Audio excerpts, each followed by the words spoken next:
Hi, welcome to Devu's kitchen. Devu's കിച്ചൻ്റെ അടുത്ത ഒരു വീഡിയോയിലേക്ക് എല്ലാവർക്കും സ്വാഗതം. ഇന്ന് നമ്മൾ ചെയ്യാൻ പോകുന്നത് 4 മണിക്ക് ചായയോടൊപ്പം കുറിക്കാൻ പറ്റിയ ഒരു സ്നാക്കാണ്. ഓമപ്പൊടി എന്ന് പറയും. അത് എങ്ങനെ നമുക്ക് തയ്യാറാക്കാം എന്ന് നോക്കാം. അതിന് വേണ്ട ഇൻഗ്രീഡിയൻസ് ആദ്യം നമുക്ക് നോക്കാം. അത് കഴിഞ്ഞിട്ട് ബാക്കി. ആദ്യം വേണ്ടത് കടലമാവാണ്. ഇത് 2 കപ്പുണ്ട്. പിന്നെ വേണ്ടത് അരിപ്പൊടിയാണ്. ഇത് 1 കപ്പാണ് എടുത്തിരിക്കുന്നത്. 2:1 റേഷ്യോ. ഞാനിപ്പോൾ മെഷറിംഗ് കപ്പിലാണ് 1 കപ്പ് എടുത്തിട്ടുള്ളത്. പക്ഷേ ഇത് തന്നെ വേണമെന്നൊന്നുമില്ല. ഗ്ലാസ്സിലായാലും നമുക്ക് എടുക്കാം. 1 ഗ്ലാസ് ആണെങ്കിൽ 2 ഗ്ലാസ് കടലമാവ് എടുക്കുകയാണെങ്കിൽ 1 ഗ്ലാസ് അരിപ്പൊടി. 2:1 റേഷ്യോ ആണ് നമുക്ക് എടുക്കേണ്ടത്. അത് കഴിഞ്ഞ് വേണ്ടത് ഓമ. ഇത് അജ്വൈൻ എന്ന് പറയും. ഇത് 2 ടീസ്പൂൺ. അരമണിക്കൂർ നേരത്തെ സോക്ക് ചെയ്ത് വെച്ചിട്ട് അതിൻ്റെ ജ്യൂസാണ് നമ്മൾ ഇതിൽ മിക്സ് ചെയ്യുന്നത്.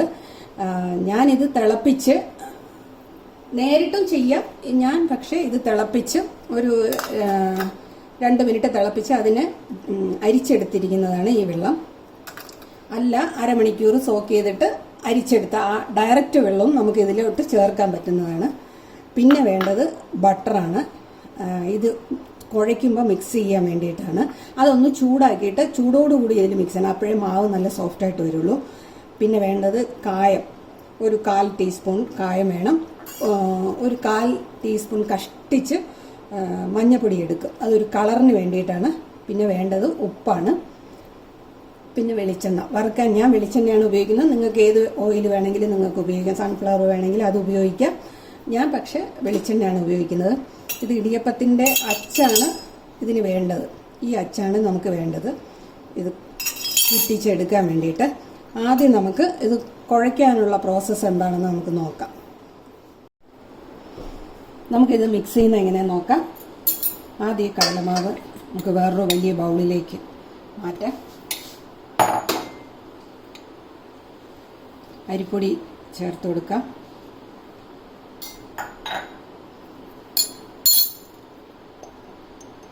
നുള്ള മഞ്ഞപ്പൊടി ചേർത്ത് കൊടുക്കാം.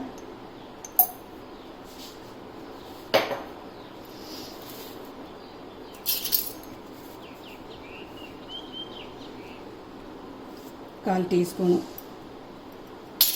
കായപ്പൊടി ചേർത്തു. ഇതിനാവശ്യത്തിനുള്ള ഉപ്പ്.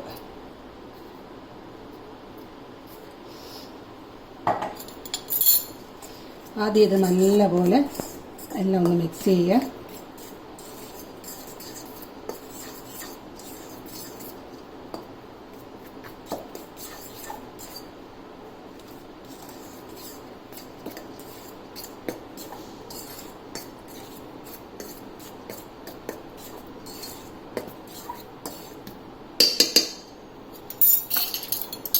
ഇതിലോട്ട് നമുക്ക് ബട്ടർ ഒന്ന് ചൂടാക്കിയത് ചൂടോടുകൂടി ഇതിലോട്ട് മിക്സ് ചെയ്യണം.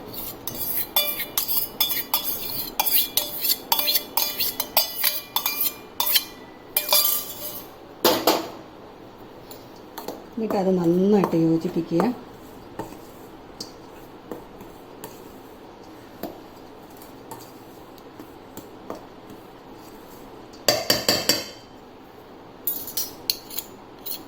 കൈവച്ച് നന്നായിട്ട് യോജിപ്പിക്കണം. എന്നാലേ യോജിച്ച് വരത്തുള്ളൂ.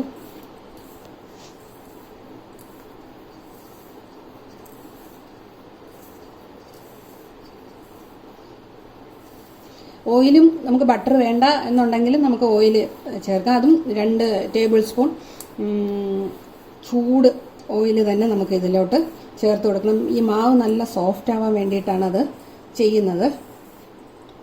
ഇതാ ഇങ്ങനെ പിടിക്കുമ്പം ഇങ്ങനെ കട്ടയായിട്ട് വരും. നമ്മൾ ഇങ്ങനെ ഉതിർത്തിടുമ്പം ഉതിരായിട്ട് വരും. അതാണ് അതിൻ്റെ പാകം.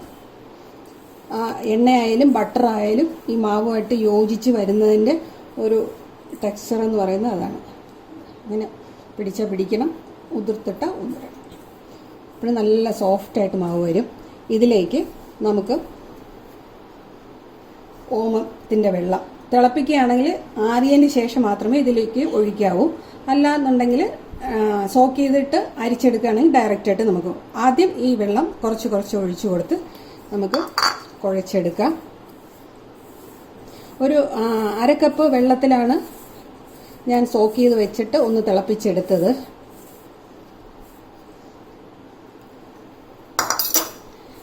ഈ വെള്ളം ചേർത്തിട്ട് പോരാത്തത് മാത്രം നമുക്ക് മറ്റേ വെള്ളം ചേർത്ത് കൊടുത്താൽ മതി. ചപ്പാത്തി മാവ് കുഴയ്ക്കുന്നതിനേക്കാൾ ഒരു അയഞ്ഞ പരുവത്തിൽ വേണം നമുക്കിത് കുഴച്ചെടുക്കാൻ. കാരണം പിഴിയാനുള്ളത് ഇടിയപ്പത്തിന് നമ്മൾ എങ്ങനെ പിഴിയോ അതുപോലെ ചെയ്താൽ മതി.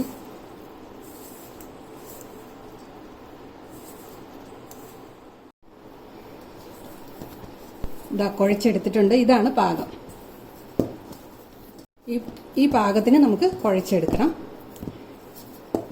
ഇനി നമ്മളിത് അച്ചിലോട്ടിട്ടിട്ട് എണ്ണയിലോട്ടിട്ട് എങ്ങനെ വറുത്തെടുക്കാൻ നോക്കാം. ഇടിയപ്പത്തിൻ്റെ അച്ചാണിത്. ഈ നാഴിക്കകത്തെ നമ്മളൊന്ന് എണ്ണ ഒന്ന് പുരട്ടി കൊടുക്കണം. ആ അച്ചിലും ഇതിലൊക്കെ ഒന്ന് എണ്ണ പുരട്ടി കൊടുക്കണം ആദ്യം. എന്ന് വെച്ചാൽ ഇത് ഒട്ടിപ്പിടിക്കാതിരിക്കാൻ വേണ്ടിയിട്ടാണ്. എന്നിട്ട് നമ്മൾ കുറച്ച് എടുത്ത് ഇതിലോട്ട് ഇടുക. എന്നിട്ട് അടച്ചിട്ട് നമുക്ക് എണ്ണ നന്നായിട്ട് ചൂടാവണം. പക്ഷേ നമ്മൾ പിഴിയാൻ നേരത്ത് ആദ്യം തീ കുറച്ചിട്ട് വേണം നമ്മൾ ഇതിലോട്ട് പിഴിയാൻ. ഇല്ലാന്നുണ്ടെങ്കിൽ നമ്മുടെ കയ്യിലോട്ട് അടിക്കും, ഇത് പൊങ്ങി വരും. അപ്പോൾ അതൊന്ന് ശ്രദ്ധിക്കണം. ഞാൻ പിഴിയാൻ പോവുകയാണ് കേട്ടോ. ആദ്യം ഈ സൈഡ് വഴി ഇങ്ങനെ കൊണ്ടുവരിക. എന്നിട്ട് നടുക്കോട്ട് മതി, ഇത്രയും മതി. എന്നിട്ട് നമുക്ക് തീ കൂട്ടി കൊടുക്കാം.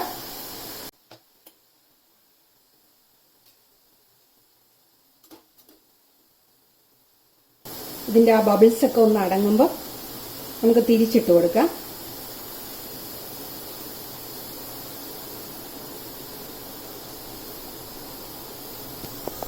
ഏകദേശം ഒന്നായിട്ടുണ്ട്. ഇത് പതുക്കെ നമുക്കൊന്ന് മറിച്ചിട്ട് കൊടുക്കാം.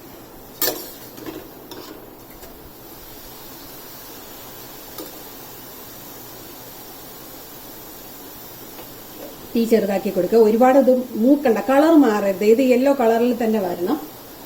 അപ്പോഴാണ് അതിന്റെ ഭംഗി. ഇത് വേഗം തന്നെ നമുക്കിത് മൂത്ത് കിട്ടും.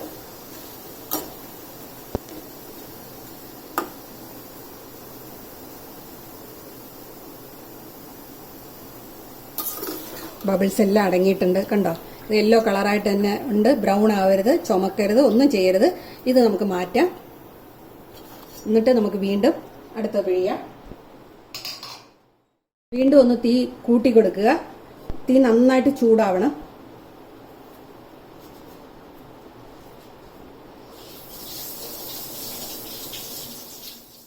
ചൂടായി കഴിഞ്ഞ് തീ അങ്ങ് കുറയ്ക്കുക. അത് കഴിഞ്ഞിട്ട് നമുക്ക് ഇതിലോട്ട് വീണ്ടും പിഴിയാം.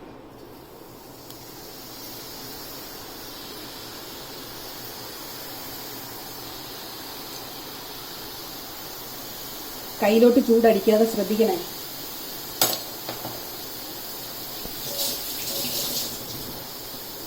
എന്നിട്ട് ഇത് പിഴിഞ്ഞു കഴിഞ്ഞ് തീ കൂട്ടി കൊടുക്കുക.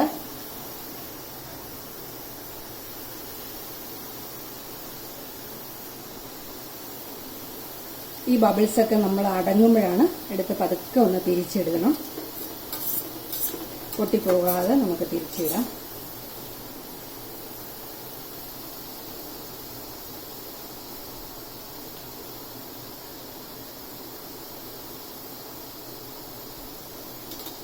ഇതേനി പതുക്കെ നമുക്ക് മറിച്ചിടാം.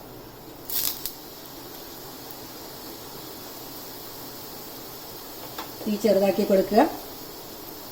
എപ്പോഴും നമ്മൾ ഫ്ലെയിം കൂട്ടും കുറയ്ക്കും നമ്മൾ അഡ്ജസ്റ്റ് ചെയ്തുകൊണ്ട് തന്നെ ഇരിക്കണം. തീ അധികം ആവാനും പാടില്ല, കുറയാനും പാടില്ല. കുറഞ്ഞാൽ വേവത്തില്ല, കൂടിയാൽ പെട്ടെന്ന് തന്നെ നമ്മൾ ഇത് കരിഞ്ഞു പോകും. കാരണം ഇതിന് വലിയ ഇതില്ല, പെട്ടെന്ന് തന്നെ ഇതാവുന്നതാണ്. കണ്ടോ, ഇത് ബബിൾസ് എല്ലാം അടങ്ങി ആ കറക്റ്റ് കളറായിട്ടുണ്ട്. നമുക്ക് ഇതും എടുക്കാം.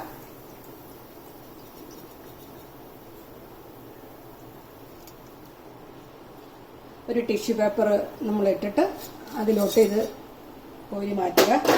എപ്പോഴും ഓരോ പ്രാവശ്യം ഉണ്ടാക്കി കഴിഞ്ഞാൽ അതിനകത്ത് ബാക്കി എന്തെങ്കിലും ഉണ്ടെങ്കിൽ അതെല്ലാം കോരി മാറ്റിയതിന് ശേഷമേ നമുക്ക് അടുത്തത് ഇടാവൂ. അല്ലാന്നുണ്ടെങ്കിൽ അത് കരിഞ്ഞു പോകും. ഇത് വറുത്തെടുത്തതിന് ശേഷം നമുക്ക് ഇതിൽ ഒരു 2 തണ്ട് കറിവേപ്പിലയും കൂടെ നമുക്കിതിൽ പൊരിച്ചെടുക്കുകയാണെങ്കിൽ നല്ലതാണ്. അവസാനം ഇതിൻ്റെ കൂട്ടത്തിൽ നമുക്ക് മിക്സ് ചെയ്യുമ്പോൾ ഇത് ഇടുമ്പോൾ ഒരു നല്ല ടേസ്റ്റായിട്ട് വരും.